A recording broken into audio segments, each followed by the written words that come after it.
It's interesting. Harry Potter and the Order of the Phoenix feels much more like a direct sequel to Prisoner of Azkaban than Goblet of Fire. It picks up on a number of the threads and characters introduced in Prisoner of Azkaban that were absent from the last film. It's got similar themes that focus on the wizard world outside of Hogwarts and how it impacts Harry. It really feels like the ending of Goblet of Fire should have just been added on to either the ending of Prisoner of Azkaban or the beginning of Order of the Phoenix, and not much would have been missed. With regards to the book, this is one of the more difficult adaptations of the Harry Potter film series. Harry Potter and the Order of the Phoenix is the longest in the series. Quite a bit does take place to set the stage for the final installments. And it's also J.K. Rowling at her most political, which is both a pro and con. How do I put this? As a book on its own, Order of the Phoenix is great. As a Harry Potter book, however, I love that it tackles a completely new conflict in the wizarding world. While Voldemort's the overarching threat, the real villain of this story is the government. But as fascinating as the political stuff can be, the parallels to Neville Chamberlain's pre-World War II Britain, it doesn't really feel Harry Potter. The magic's subdued in favor of commentary and revolution building, and there's not much a sense of fun or adventure. But does the story itself make for a good movie? When a Dementor attacks his cousin Dudley, Harry is called to a Ministry of Magic hearing, where he discovers the wizard government under Cornelius Fudge is in denial of Voldemort's return, and is trying to silence him and Dumbledore out of fear. Though Harry wins the trial, Hogwarts itself is soon invaded by the Ministry, in the form of Professor Umbridge, who tries to keep the students from learning practical magic and censor anything that goes against the Ministry's beliefs. At the same time, Harry's been having disturbing nightmares connected with his link to Voldemort, and it's up to him and the recently re-established Order of the Phoenix to learn what the Dark Lord's after and prevent another war from breaking out. Like the early films, Harry Potter and the Order of the Phoenix touches on almost every major theme from the book. However, its biggest problem is that it's not allowed to devote enough time to certain moments and themes. In fairness, there is a lot in this book to adapt, and unlike the last film, there aren't a ton of pointless scenes and characters that could have been excluded. Kreacher, though. Kreacher could have been excluded. And Mrs. Fig.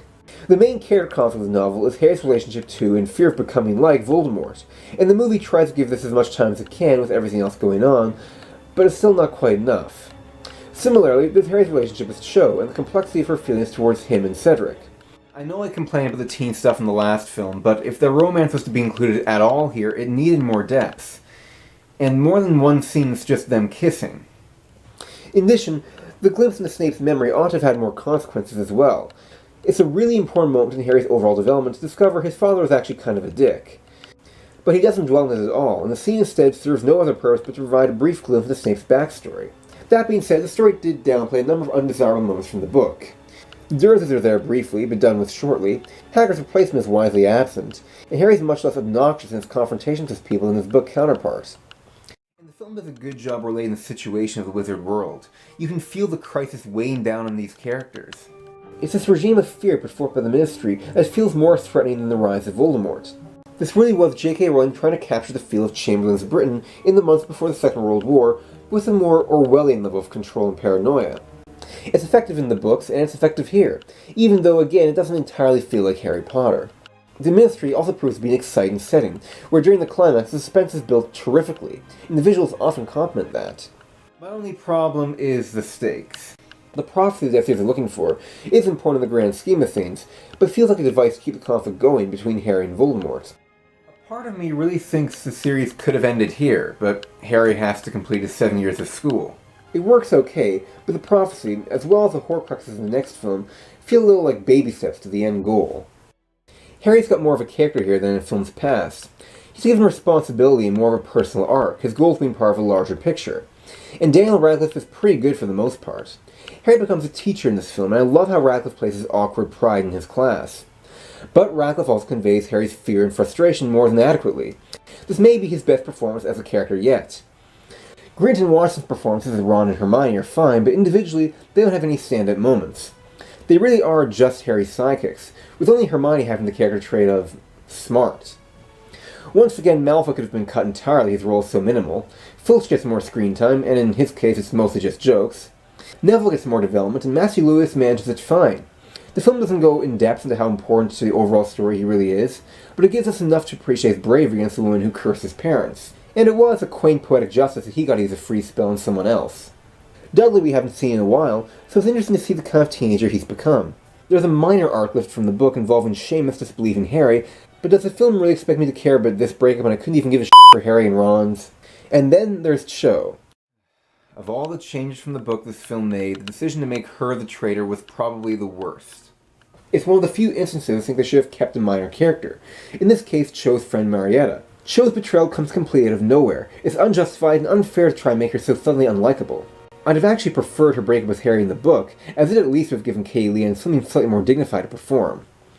On the flip side of that, it's great to see Sirius again, and to see Gary Oldman perform him as an invigorated man. His moments with Harry make for some of the movie's best, and remind you how important he is, in time for his death.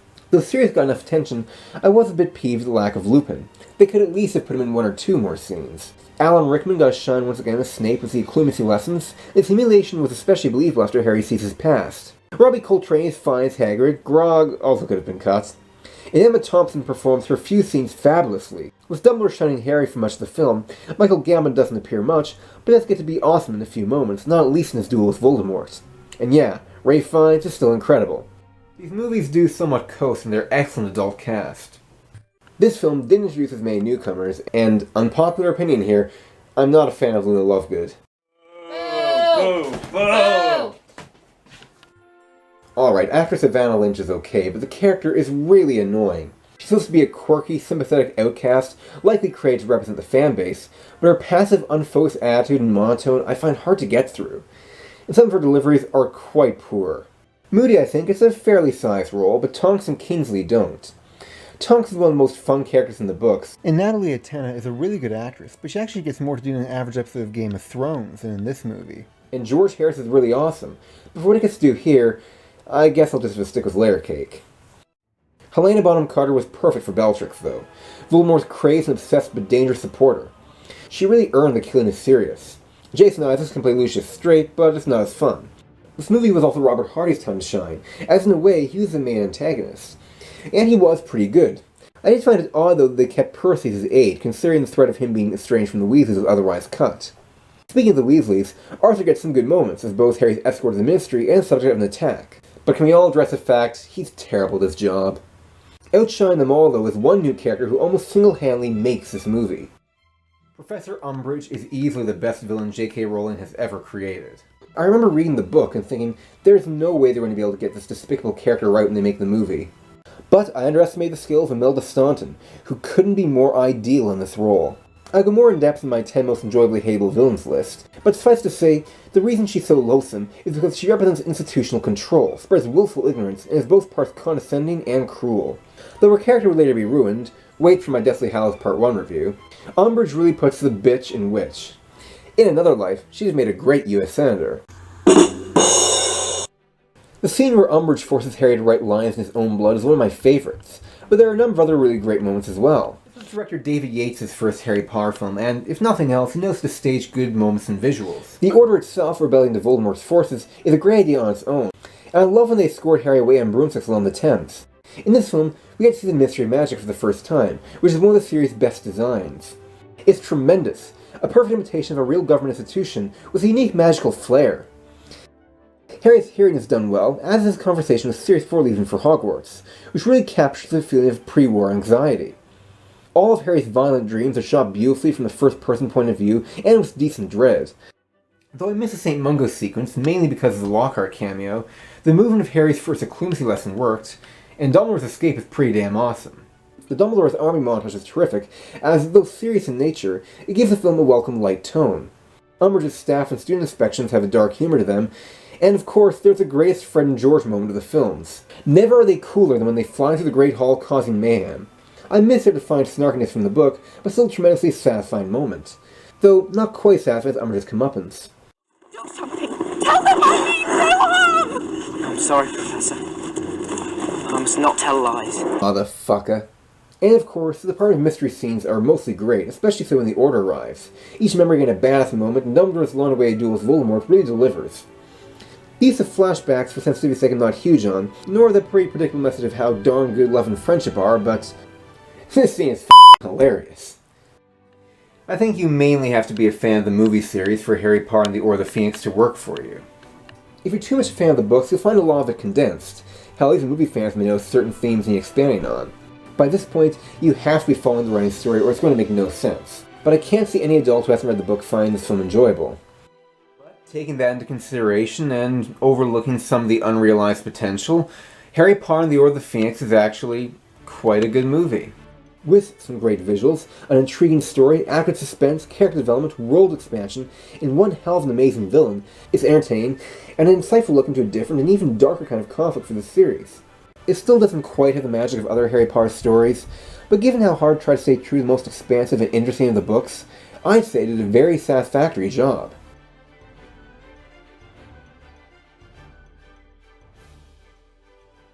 And now, to make up for Lupin's little screen time, I'm going to read some of his best dialogue from the book, using my best David Thewlis voice. You're trying to operate, they'll be watching the Flu Network, and it's more than our life's worth to have an unauthorized portkey. Dumbledore's got a shrewd idea, and Dumbledore's shrewd ideas normally turn out to be accurate. I think Dumbledore might have hoped I'd be able to exercise some control over my best friends. I need scarcely say that I failed dismally. And I'm not a very popular dinner guest with most of the community. It's an occupational hazard of being a werewolf.